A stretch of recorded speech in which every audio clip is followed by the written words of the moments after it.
Welcome into the Locked On Knicks podcast. Gavin, Shaw, Alex Wolf, the dream team back together. You know who's not coming back, though? Julius Randle. I'm trying to sound chipper, Alex, but I am broken inside. He is officially out for the year. The Knicks, though, are not broken. A gutty comeback win over the Kings. We talk about both those things next on Locked On Knicks. You are Locked On Knicks, your daily New York Knicks podcast. Part of the Locked On Podcast Network. Your team every day.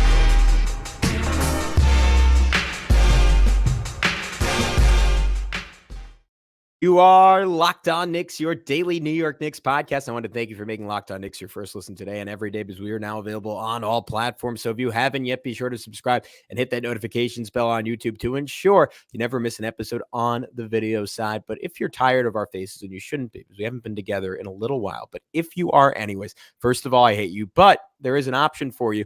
You can hit that auto download function on your podcast platform of choice and listen to us on the audio side, and then I'll love you again. I'm easy to please. But who's talking to you? I'm Gavin Shaw, your favorite play-by-play broadcaster's favorite play-by-play broadcaster. He is Alex Wolf, editor-in-chief of The Strickland, the greatest Knicks website in the whole wide world. You can check them out on all forms of social media at thestrick.land. And Julius Randle, Alex, the news came down today from Adrian Wojnarowski, officially out for the season. In case people missed it, because we came out a little late, just because we were initially going to do an episode today. I spent 40 minutes earlier today breaking down my opinion on it. I'm sure I'll have more thoughts once you go. I'm a little talked out. What was your initial reaction to that bit of bad news? Obviously, disappointed. Not in Julius, just in the situation.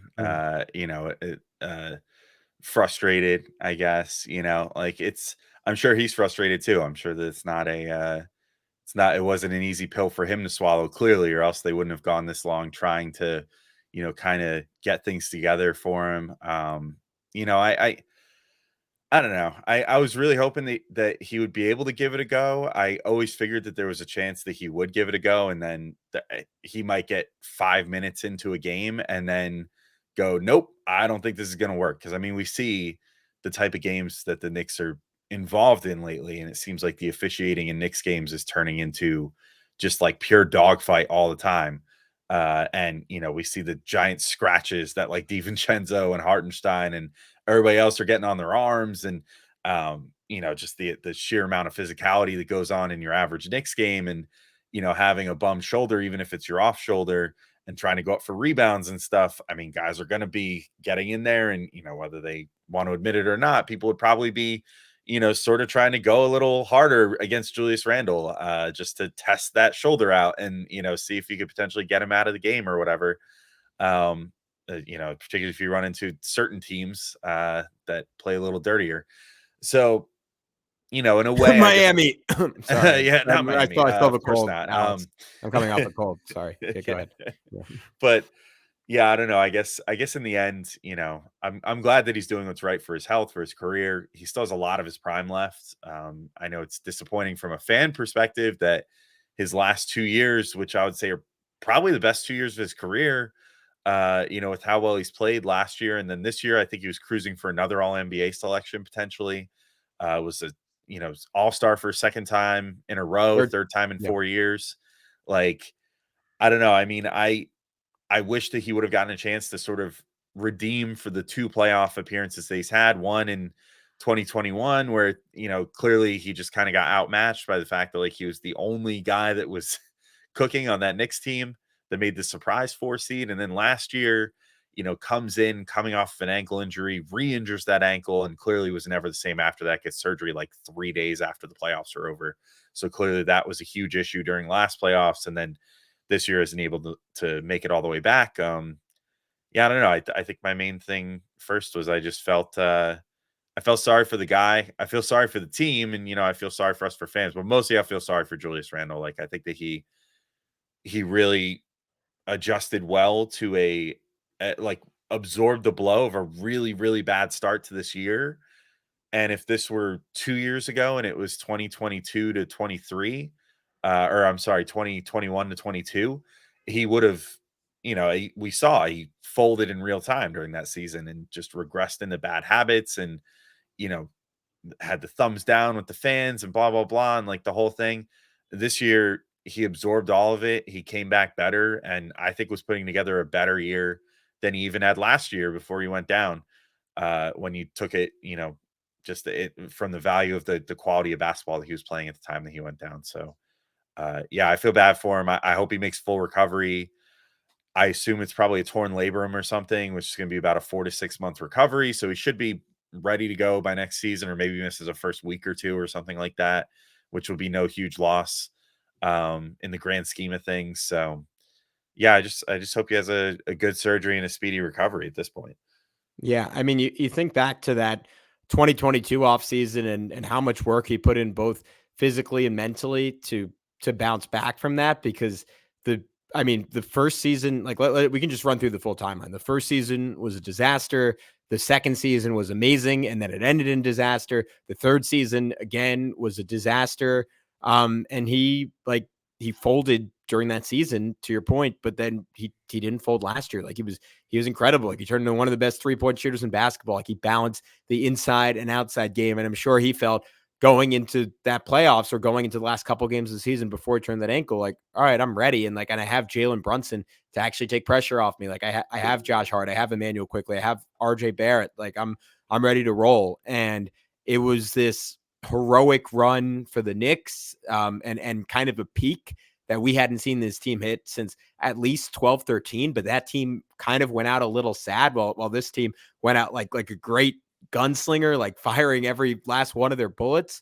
And Julius, like there was this weird dichotomy where it was like, all right, that was a great run, but like again, we spent all offseason saying like, all right, was it the ankle or was it Julius? And we didn't really know. And like all the reporting we got at the beginning of the year was like, no, like that, like the ankle was like incredibly bad.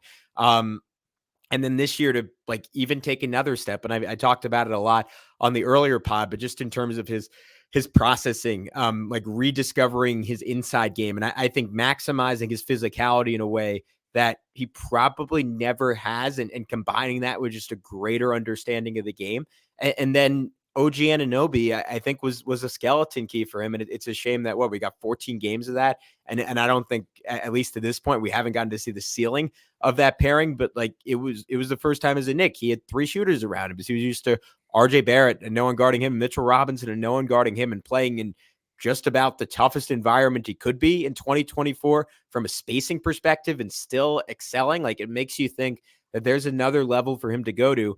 And to your point on him, like it being a long shot that he was going to come back this year. I mean, we heard like earlier in the day, like Chris Haynes reporting that Julius re-injured the shoulder, like going up against like a bag earlier this year, and just taking a hit from a pad, excuse me. And he was back to square one. Like his main move this year is using that right arm as a battering ram. Like how is it going to go? Like in retrospect, like I feel a little foolish for thinking like, all right, this is realistic, but you know what? According to Ian Begley, who's about as reliable on this stuff as it gets, like the Knicks thought it was realistic as of a few weeks ago that he was going to come back. So it's a shame.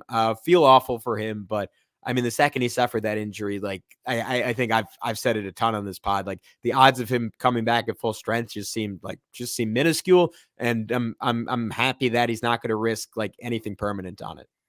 Yeah, I mean, I think that's the main thing, and it's the same thing with like OG Anunoby right now too. It's like the Knicks are in this position where they're probably about to make a long-term investment into both of these guys potentially. Like Julius Randle is eligible for a extension, I believe, this coming off season, as well as Jalen Brunson.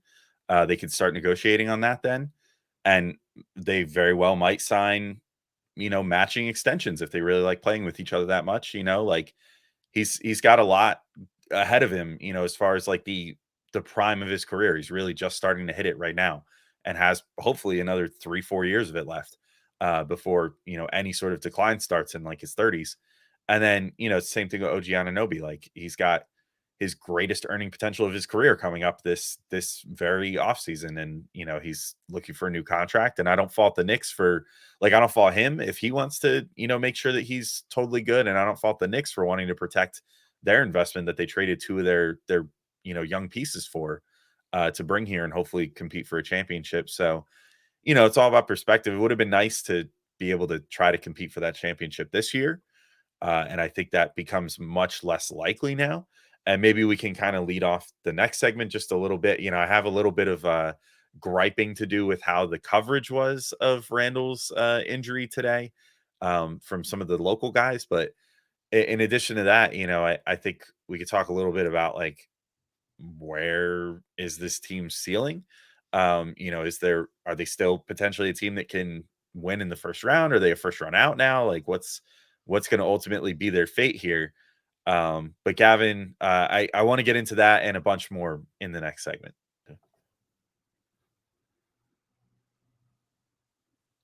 Did you know that even if you have a 401k for retirement, you can still have an IRA? Robinhood has the only IRA that gives you a 3% boost on every dollar you contribute when you subscribe to Robinhood Gold. But get this, now through April 30th, Robinhood is even boosting every single dollar you transfer in from other retirement accounts with a 3% match. That's right, no cap on the 3% match. Robinhood Gold gets you the most for your retirement thanks to their IRA with a 3% match.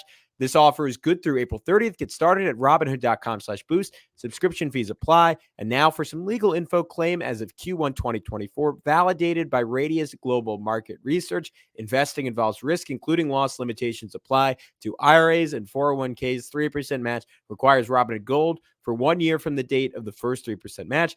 Must keep Robinhood IRA for 5 years. The 3% matching on transfers is subject to specific terms and conditions. Robinhood IRA, available to U.S. customers in good standing. Robinhood Financial LLC, member SIPC, is a registered broker-dealer. All right, so let's how about we talk about the media coverage first, because I think in terms of what the new ceiling of this team in this game was representative, that in a world where there's a healthy OG Anunoby, I've said this way too much on this podcast, but knock on every piece of wood in your house and maybe some other houses, and maybe stroll through Central Park and hit as many trees as you can with a healthy OG Anunoby. Ceiling of this team is still pretty high and may even ultimately be the conference finals. But Alex, if you wanted to wrap up on how you felt about the coverage. Yeah, I think it was just an overall annoyance with the fact that this news came out, and then to see that some of the people on the beat were nitpicking about like, oh, like Tibbs lied to us. He said that he was progressing or whatever, and like the Knicks were saying that he wasn't doing contact, and yet now there's this report that he did do contact once, and it like flared up the injury, and that's why he never came back. It's like, I don't know, man. I just don't know what these people expect. And, I saw some of this out of like fans and stuff too, a little bit, on like Twitter and whatever, just being like, oh, the Knicks didn't tell us what was up and blah, blah, blah. And I've seen the same thing with the OG Anunoby stuff where it's like, I just want more, medical information about what's going on. And I'm like, I don't know, man. I think they've done all right. Like, I think the Knicks staff has been proactive enough for the most part. They've been good about not bringing guys back until they feel reasonably sure that they can compete at a high level. And if it shows that they're not competing at a high level, they pull them again and get them ready to compete at a high level. And I just think it was kind of stupid to nitpick over like, oh, well, Julius is now saying that he did one contact drill and it didn't do well. So that means that the Knicks were being dishonest again. And this is going to be, just another one of those things that gets brought up like by the beat all summer about like, well, this is why we need to talk to Leon Rose like every week or whatever, because he would definitely spill the beans on all this. And it's like, I just don't see that happening at all. So yeah, I found that to be a little annoying today. Just with the overall coverage. It's like Knicks fans are just trying to like be sad and stuff. And then there's people just going out there just being like, well, but if I had known this like 2 weeks ago, then like, whatever. And it's like, well, we would have been sad regardless. It doesn't really matter. Like the update is the update, whatever, like he's getting his surgery. Anyway, but so to move to the other question of potential ceiling, and this is probably a good way to segue into the talk of this game, which was a rousing comeback against the Kings here, 120-109 against the Kings. I will say, like, if the Knicks do, I'm with you. Like, if the Knicks manage to get OG back, I think there's enough depth on this team. Obviously you would love to have a Julius Randle, and maybe that's your difference of being a dark horse, like finals team versus being like a dark horse, I don't know, second round conference finals kind of team. But regardless, this team still just, I mean, they play their butts off every game. Every time that a team thinks that they have the Knicks like against the ropes and they can sort of like let off the gas a little bit, the Knicks rip off like a few steals or whatever. They hit a couple threes. Josh Hart gets out in transition, and that was really the story of this game. He ends with a Knicks career high 31 points, 9 boards, 8 assists, another near triple double with 30 points to his name. And, I think if you add OG Anunoby to this mix, things will be looking pretty good for the Knicks still. I mean, you can then throw out a starting lineup where I wonder at this point if you would replace Josh Hart in the starting lineup with OG Anunoby and keep Deuce and DiVincenzo out there, since Deuce has been so good. Start with your best foot forward on defense. But I don't know. There's a lot of different machinations that can happen, with these lineups. And I think the Knicks kind of have a situation where they still have a really good team here if they're able to get OG Anunoby back, and possibly a team that can make some weird noise in the playoffs. Yeah, and we kind of talked about this, right, when we had XJ on. It was kind of getting into like this was a controversial idea at the time, is still a controversial idea, but like will we get evidence sans Julius Randle that the Knicks might be better replacing him with like a two-way high level shooting wing, who I at the time presented as Paul George, who was not likely to be available then because the Clippers were like maybe just starting to play poorly, but still look like a finals contenders. Now that the Clippers are looking like a team that could flame out in the first round. And yes, it feels a little gross to talk about trading Julius, like when he's like totally laid his body on the line for this team, brought them back from the dead. But it is sort of our job to have those conversations because the Knicks have been extraordinarily good with Jalen Brunson and OG Anunoby on the floor, and no Julius Randle on the floor this year. I mean, coming before he came back for those 3 games, like I haven't checked it since. I should, maybe I will tomorrow. They were something like plus 45 per 100 possessions, and it granted in a relatively small sample size, but they were much better, in fact, with Brunson and Anunoby than Brunson, Randle, and Anunoby. And what that told me was, all right, like Brunson plus spacing, like is a recipe for incredible success. Brunson plus spacing plus defense, I should say. And we got some early evidence of that, Alex, in the playoffs last year, where they scored the ball exceptionally well when Jalen Brunson was on the floor, and you just had Quentin Grimes out there. And then they were a disaster even when Brunson was on the floor, but if RJ and Hart were out there, because in the playoffs, as extraordinarily good as Jalen Brunson is, if he's your only option and you can just like I think shrink the floor around him by not having to guard certain Knicks on the perimeter, you're in trouble. And also, if there's just no one else who's a bailout option for Jalen Brunson, you're in trouble. And we saw that against the Heat over and over again as RJ Barrett kind of faltered a bit as an offensive force as the series went on. Julius was nowhere close to 100%. This Knicks offense bogged down. And I guess my question to you is, and my question just to the world is, like, is this team different from that? And obviously OG helps a lot as someone who's a big time shooter and someone who, like, not to a Julius Randle extent, but can kind of create his own shot. Dante can sort of create his own shot. Hart is maybe a little bit better at that. Deuce is better than Grimes offensively and like seems to be a better shooter. Will this hold up under the glare of the postseason? Because I think when things slow down, you need someone who can just go get buckets, can just go make tough shots. That was Julius Randle. Ideally, that would be Bojan Bogdanovic. He might just not be good enough defensively to justify that kind of time. All that is a long-winded way of saying, Alex, this offense has not faltered without Julius. Will that change in the playoffs? And maybe you get into tonight's game a little bit in terms of getting some answers on that.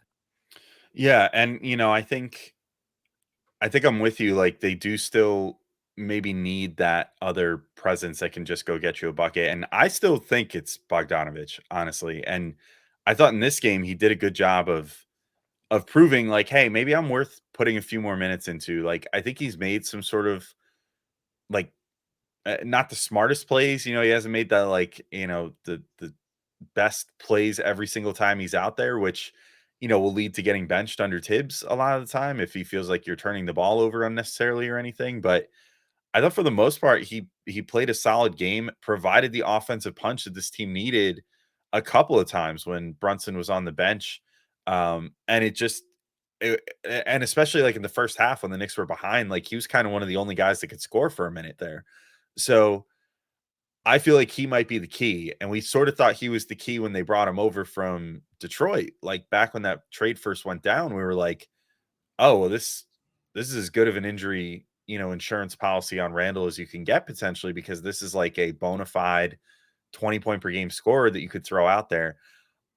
I still think I think they just unfortunately need Anunoby back to try that, because I do really think that there is a world where you could play a lineup of like Brunson, Dante, Bogdanovich, OG, and then either Hart or Mitch. I was Probably gonna not. ask, could you see them ever closing with that? Like, it's just so tough for me to imagine Tibbs going with Bogey over Hart. But honestly, like in certain matchups, like that's what I would close with, because you have enough offense and you're kind of just hoping like between OG and Hartenstein or OG and Mitch, like you have enough defense to insulate two bad defenders. Yeah, and you'd have Dante, who's like an above average, Fine. or you could throw Deuce Yeah. out there. I mean, if Deuce is having a good game, potentially throw him out there. Have three really good defenders on the floor. I think you could. I think that could work. I mean, I don't know, but maybe I'm idealistic. And I just love slow-paced, methodical old man offense from Bogdanovich, but I think it could work. I think we should table this for just a sec, though. But we still have not really given Josh Hart his flowers yet in this game, and we haven't talked about Jalen Brunson at all. 35 points, 11 assists. Dante DiVincenzo, 21 points, 5 boards in this game, 5 3-pointers made to continue his amazing three-point shooting season. So there's a lot to talk about, especially from that Villanova trio, in just a second. And Fire TV is your destination for sports, from live games to highlights to in-depth analysis. Fire TV offers amazing viewing experiences with smart TVs, as well as the Fire TV stick that you can plug into your existing TV that provides access to millions of movies and TV episodes, as well as free and live TV. Whether it's opening weekend for baseball or the college basketball tournament, you're going to want to have a Fire TV. And I like my Fire TV. I use it all the time. I have a Fire TV stick, and I use that for all my TV watching in my bedroom. And it's great for all my apps, and especially for Fire TV channels, because Fire TV recently created Fire TV channels to deliver a constant supply of the latest videos from your favorite sports brands, all for free. That includes all of us at Locked On and most of the big pro leagues and college conferences as well. Fire TV channels lets you dive into all the game analysis, highlights, and more to keep up to date on all the latest in the world of sports, March Madness, the NBA, the MLB, and lots more. Not to mention great news, entertainment, gaming, travel, and cooking videos as well.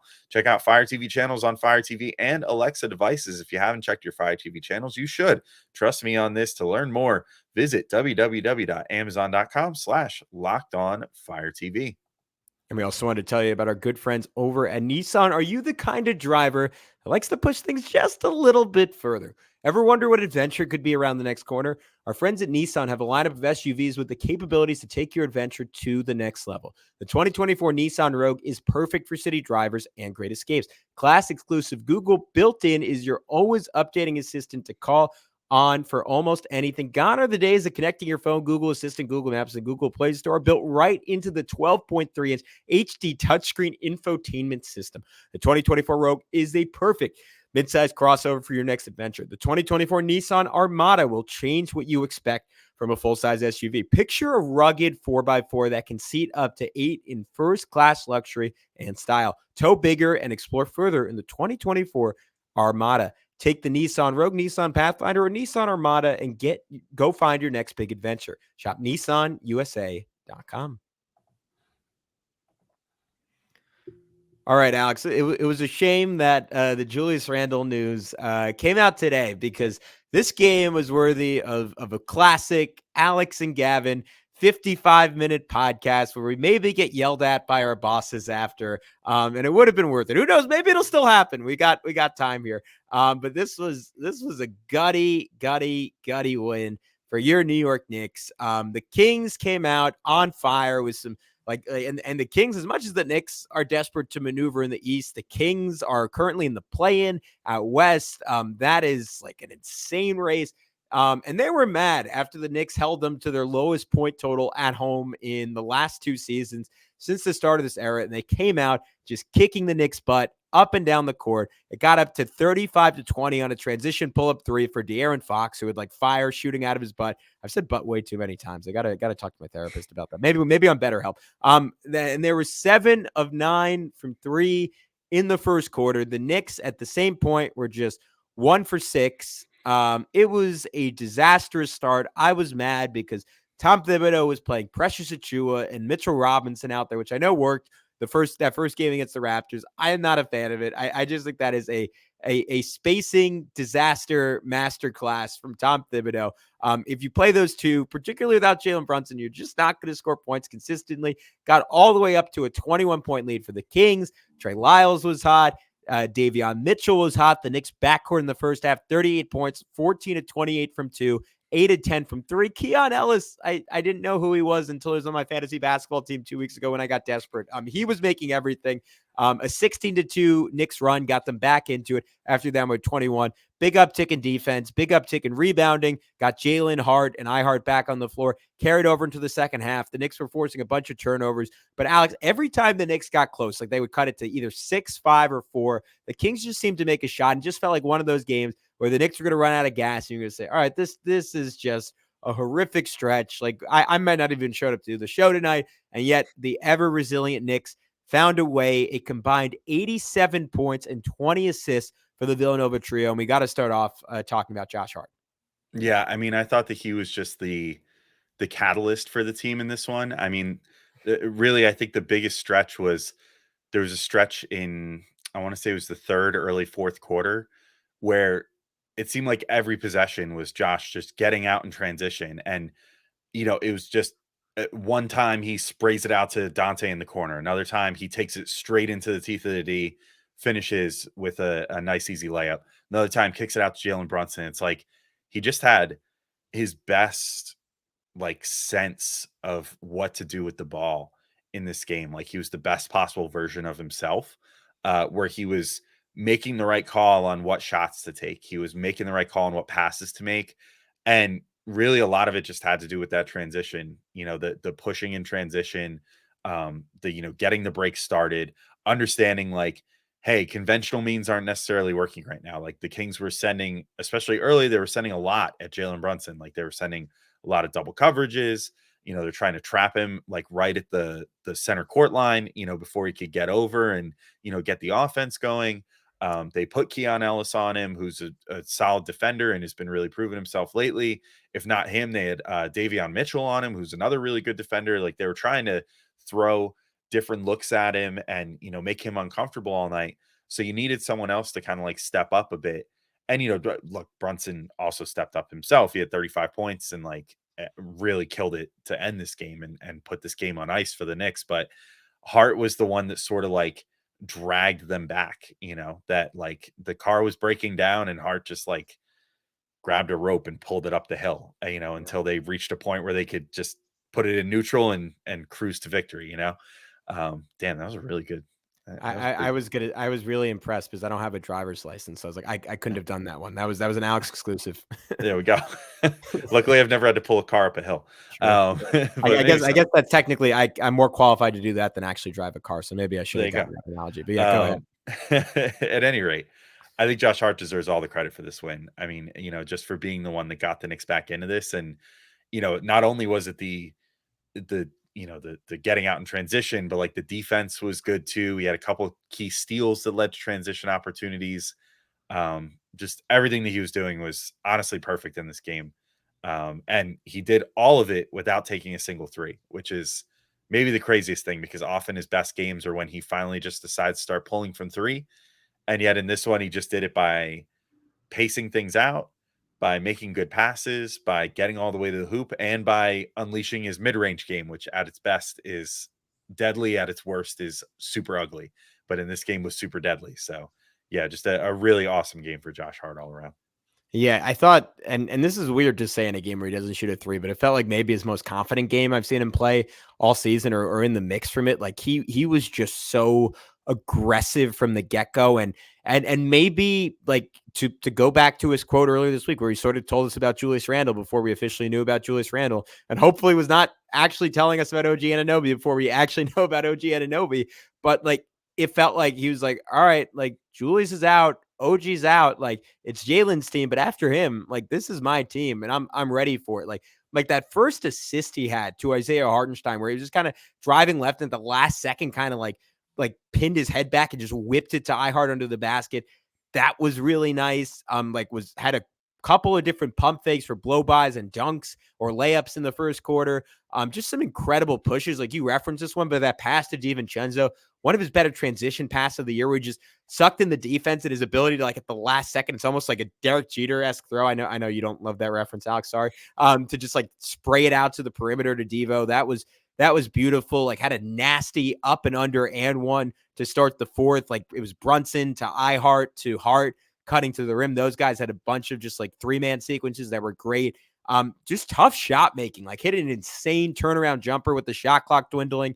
That was at a point where he had 5 straight points, was part of a 13-0 run for the Knicks. That one made it 102-95, and then just over and over again in the fourth. I thought this was so smart. I didn't see the quotes after the game. I don't know if this is Tom Thibodeau's call, Jalen Brunson's call, or Hart's call, but just having Hart screen for Brunson. They were trapping Brunson just like they did the first game over and over again. And you could tell Brunson had 13 points in the fourth quarter. Mike Brown was like, not today, my friend. And literally anyone else. And like, all right, we're going to Josh Hart, who's cooking right now. And Hart just over and over again, like took that easy 4 or 5 foot push shot right out of Isaiah Hartenstein's book, made it again and again. It just felt like the Knicks couldn't miss in the fourth quarter. At one point, they hit 10 straight shots. That was a lot of Josh Hart, but it's also a lot of Jalen Brunson.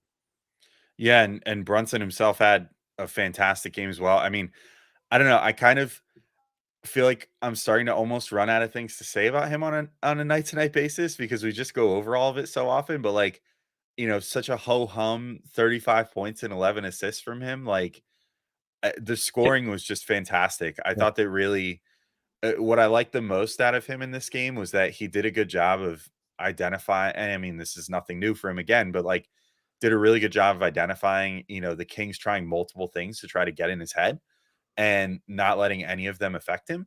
The trying to trap him at the midcourt line sometimes, and then, throwing the doubles at him, and then, sometimes just putting really good single coverage on him and making him adjust to that. He just pulled out every move that he has and, managed to get all the way inside. And, that's probably the one place where you could sort of take advantage of this Kings team. And I thought he was smart to exploit that. And the whole team was the ability to get inside on this team. Like, they don't have that super strong defensive presence on the inside, like the Knicks have with like Hartenstein or Mitch or whatever. Sabonis is fantastic, obviously, and like having a really, really great year, and maybe should be all NBA. But like, I mean, he's not like a big time defensive anchor. And I think it was smart of the Knicks to kind of exploit that throughout this game, including Jalen Brunson. So yeah, the man continues to boggle the mind, but had just another fantastic game in a long list of them this year. Yeah, I mean, to your point, like I wrote in my notes and I highlighted it to tell everyone how stupid I am. I wrote like halfway through, doesn't seem like himself not having much of an impact on offense, and even the fourth quarter where we had 13 points, like the one shot that really stood out to me was the deep three over a double team to make it 105-95. Like, that was just a gutty shot. Like him saying to De'Aaron Fox, who I thought clearly outplayed him through 3 quarters, like, I'm here, like I'm the best point guard in this game. Let's go. Like, none of it felt that hard in the fourth quarter. Like, we've seen games this year, like where, like, the way I was phrased is like, you see the effort from him. Like, didn't really feel like that. Like, he had that slick, like, blindside steal in Sabonis where he let Davion fly by and then got a jam. That was nice. Like, some really nice finishes, like got the and one to finally give the Knicks the lead after they were down 95-94. And that was the same point they were against the Heat yesterday. Instead of falling off after the big comeback, like that was kind of the inflection point to me in this game. Like, it was, I think, literally the same scores against the Heat. They had to come back by even more points. Like, were they going to fall off again, or were they going to find another gear? And Jalen said, like, just like, not tonight, and got an and one there, like a one-on-one on Keon Ellis, hit a running banker, like had a huge steal to set up another basket, a lefty, like runner after crossing away from a double team, like, and then a transition layup. Like, it just didn't look that hard. And that's a testament to how good Jalen Brunson is at this point. Before we go to Deuce, like, I just wanted to echo you on Bogey, because you weren't on the last one, Alex, but like I thought that Heat game was maybe the best game he played as a Knick. Like, I know was it the Wizards or it was the Rockets game where he was just scalding hot. But in terms of stakes, like especially because he'd been so bad, and it felt like Tibbs was on the brink of being like, all right, this just isn't working. Like, I'm not even going to play this guy in the playoffs. And just the big shots he hit. I mean, when the Knicks got down by 19, he immediately ripped off 5 straight points. Like, he paid off like a great like Devo deuce sequence. That sounds like Devo taking a crap. By hitting a huge three to open the fourth quarter. And then like him and Mitch, like already like a little bit of chemistry, like off a Mitch DHO hit like a nice sidestep, like pause midi jumper, like early in the fourth to again cut the lead down a little. Like I love the lineup. Like the Knicks went with to start the fourth. It was Deuce, Dante, Bojan, Mitch, and I'm trying. Maybe Hart was the fit. It might have been all the starters, but Bojan instead of Brunson. Like I dug that. I hope the Knicks can get back to that. I think if they get OG back, they'll be able to go to that a little bit more. But insulating him with like tertiary offense and Mitchell Robinson, like that feels like a lineup designed to make Bogey sing. And I like second straight game, like he's looking like someone who should play playoff minutes for the Knicks. Alex, I don't know. Like, was there one or two guys you wanted to wrap up on? Yeah, I mean, we should probably just shout out Dante DiVincenzo, his usual brand of excellent shooting, 21 points, 5 and 9 from 3. I thought that he had a I mean, look, he just did what he does best. I like it. I like his game best when he's mostly just taking those spot up shots and just lacing them because like that's what you need out of him. And it's good to see that he was just doing that pretty much the whole game. I thought Deuce did a really nice job. Like it started off really cold, but recovered nicely, ended with 12 points, 4 boards, 3 assists. I thought what was most impressive was that, and they misspoke on this, I think, on the TNT broadcast. I think they called it his 5th foul. But he got his 4th foul early in the third quarter and then played most of the rest of the game. I mean, played 43 minutes once again in this game, played most of the rest of the game guarding De'Aaron Fox and not fouling him, which is very impressive. And I just liked that out of Deuce. I like that he is a smart enough defender to know when to take chances and when to just lay off and just do the best you can given a tough situation. And I thought it was in that way sort of a statement game for him. Yeah, I was impressed with Dante as well. Like just a few plays that really, I mean, hit 2 big threes in that 8-0 run after it felt like the Kings were going to run. Like the Kings got it right at the start of the second half to 68-54. It was kind of a disastrous start to the second half, and then he helped drag the Knicks back in it there. Brunson had a nice steal, just tapping a pass forward, and then Dante threw this just ridiculous like 40-foot underhand pass on a rope to Josh Hart for a dunk. Like I feel like for the NBA, that's just not a crazy pass. But for anyone who's played pickup their whole life, like and understands how big an NBA court is relative to most pickup courts, like that's just ridiculous. And like he just made it look so easy. And then one of my favorite shots of the season for him was him just putting a Sasha Vezenkov in a blender and then nailing a step back 3 to tie it at 84. Right after that, 3 free throws for the lead, had like a nasty up and under off of Jalen Brunson inbounds. Like later on in the fourth, like his finishing is just so much better. And like that 5-game stretch where he put up 27 a game, it's clear he's more confident in it now. I wasn't as high on Deuce. I didn't think it was a great game for him. I mean, De'Aaron Fox, like at times he played really good defense, but Fox was just cooking him a little bit. I continue to be, well, first of all, shout out to Isaiah Hartenstein, like great passing game. Like it's basically 3 assists, like right to start this game. That was awesome. I want to finish up on Mitch because I continue to be sort of fascinated watching him where it's clear, like the timing, the rhythm just isn't quite there. The free throw shooting is just disastrous. And I don't totally know what happened with that, Alex. Like if you remember his first season in the league, like, and obviously like, he didn't play like a ton, but he played 66 games that year, shot 2 free throws a game. He came into the NBA as a 60% free throw shooter. And literally every single year it's gotten worse. 56.8, 49.1, 48.6, 48.4, all the way down to 37 this year. And I wish someone could explain that to me because that is like, there's a world where like they're playing Precious Achiuwa over him. And that'd be a shame. But you could see the impact his offensive rebounding made. You could see the impact he had at the rim on De'Aaron Fox. Like at one point, Sabonis got spooked because they put Mitch in for Hartenstein when Sabonis was just going at Hartenstein. So that's going to be one of the biggest things I'm watching the rest of this season. Yeah, I don't know. I don't know what it is that makes him not shoot free throws well. If it's just like a pressure thing, if it's a process thing, like I don't know. But yeah, I'm with you. I mean, it's never gets it never seems to get better. It seems like you'll go through like a week where it seems like Mitch sort of is getting it, or even half of a game, where he'll shoot like 3 of 4, and you're like, sweet. Remember that Cavs game? Like he made or was it the Heat where he made 4 in a row to end the game? Something like that. Yeah. So, I mean, you see occasional stretches where it looks like it works and the form looks good and whatever, and then he'll just go back to just clanging it off back rim every single time. And that seems to be the spot most of the time, is he'll clang it off the back rim there. I don't know. But yeah, I'm with you. Like, that's, he's still figuring things out. And obviously he's, just getting back from like another absence, so like things are still clearly a little shaky with the ankle and whatever.